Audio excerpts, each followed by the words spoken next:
$47 billion had just turned to ash. WeWork had once stood among the most prized startups on earth, and its founder was convinced he was a chosen one, destined to rescue humanity from itself. But now, WeWork was buried in bankruptcy, drowning in lawsuits worth billions, and being called something far darker than a company, a cult. So what actually went down here? This is a tale of outrageous fortune, unchecked ambition, and dreams that died on impact. And the further we pull back the curtain, the stranger and more unbelievable this story gets. Welcome, to the breathtaking climb and catastrophic collapse of WeWork. Quite possibly the most jaw-dropping business saga you'll ever witness. Part 1. The Salesman. Adam Neumann was born in Israel and moved to the United States at age 7. He struggled in school. He had dyslexia, and academics never came easily to him. But Adam had something else. He was magnetic. He was tall, confident, and impossible to ignore in a room. Those who met him would later describe him as someone who instantly took over a room, someone who could identify exactly what his audience wanted to hear and deliver it perfectly. After serving in the Israeli Navy, Adam moved to New York to chase a fortune. His early business ideas weren't exactly winners. At one point, he tried selling women's footwear, then collapsible baby clothing. Neither worked out, but then he met a man named Miguel McKelvey. Together, they started a shared workspace business in Brooklyn called Green Desk. It was modest, it was sustainable, and it would soon become something much bigger. Part 2. We, not me.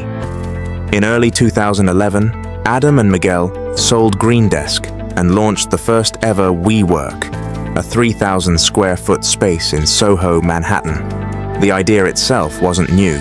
Shared office space had existed for years. But Adam didn't just want to rent desks. He wanted to sell a lifestyle. WeWork wasn't just renting office space. It was branding itself as a community with the mission to elevate the world's consciousness. Adam talked about WeWork the way a prophet talks about a movement. He called it the world's first physical social network. "We are here in order to change the world," he told a room in 2017. "Nothing less than that interests me." It sounds absurd for a company that, at its core, just rented out desks and meeting rooms. But Adam had a gift.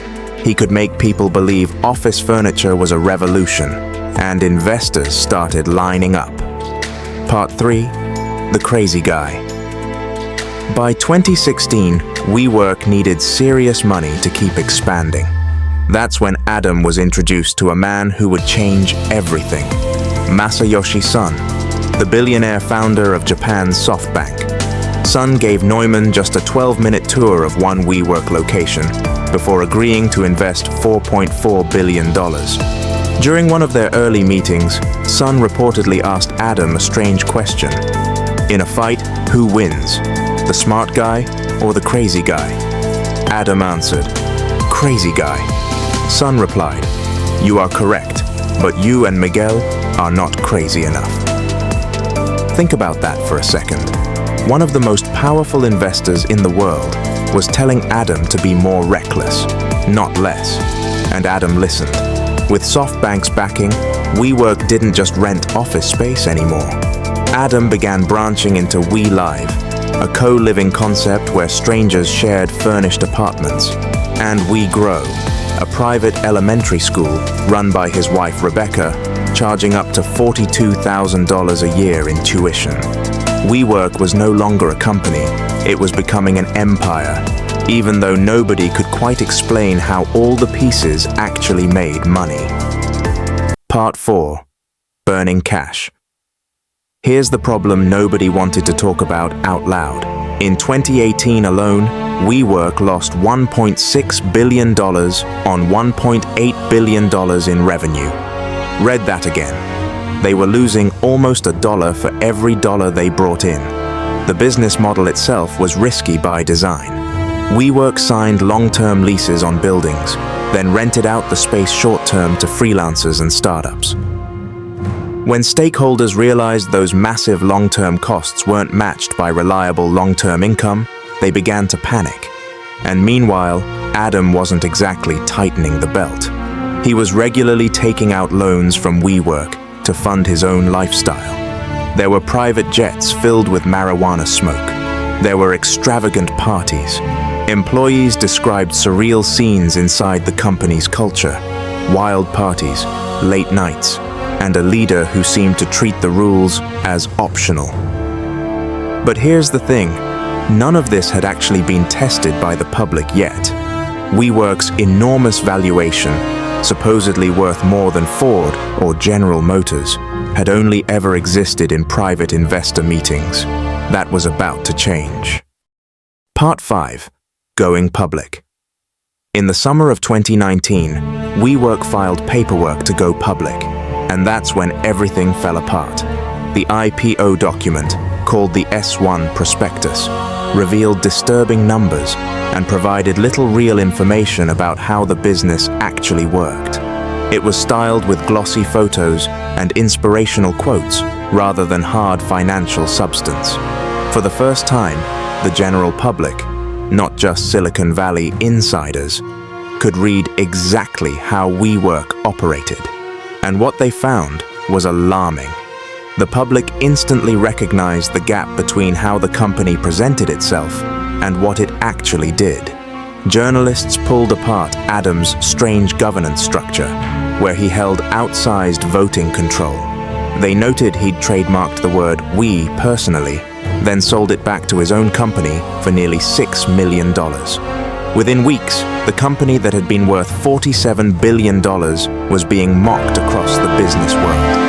Unable to explain what made WeWork meaningfully different from any other office rental company, Neumann became the subject of relentless negative press and investor scrutiny.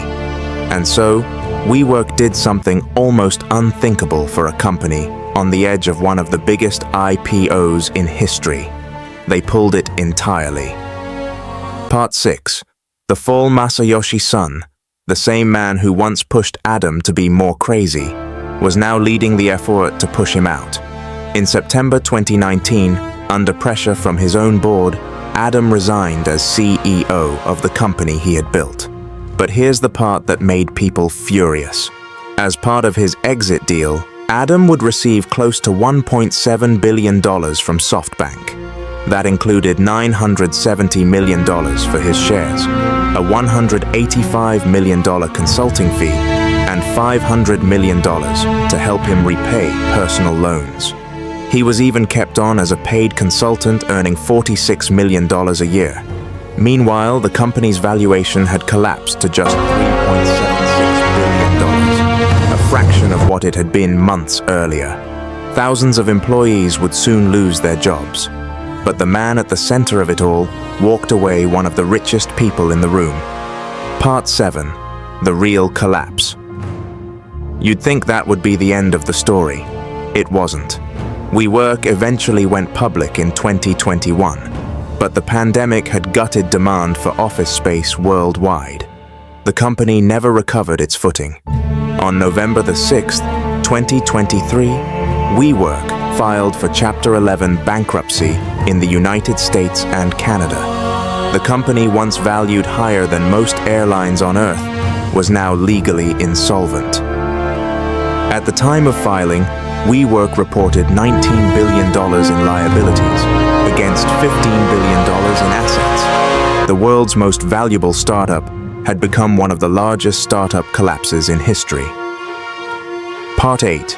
What's Left WeWorky officially emerged from bankruptcy on June 11, 2024, as a private company. It had shed more than $4 billion in debt and exited 170 unprofitable locations, shrinking its footprint by roughly a third. By 2025, WeWork actually achieved positive profitability for the first time in its history. A smaller, leaner version of the company survives, but it's nothing like the empire Adam once promised. As for Adam Neumann himself, he didn't stay down for long. Through new investments, he regained his billionaire status entirely. He has since started new ventures, including one focused on reinventing apartment living. It's a strange kind of ending. The company he built nearly collapsed under its own weight. Thousands of people lost their jobs and savings tied to it. And yet the man who built it walked away largely unscathed and got to start all over again. Which raises an uncomfortable question that the WeWork story never quite answers. Was Adam Neumann a visionary who got unlucky, or proof that in modern business, spectacular failure can still make you exceptionally rich? If you found WeWork's story crazy, the story of another company that promised to change the world, then collapsed in spectacular fashion, is just as wild. Click here to watch it next.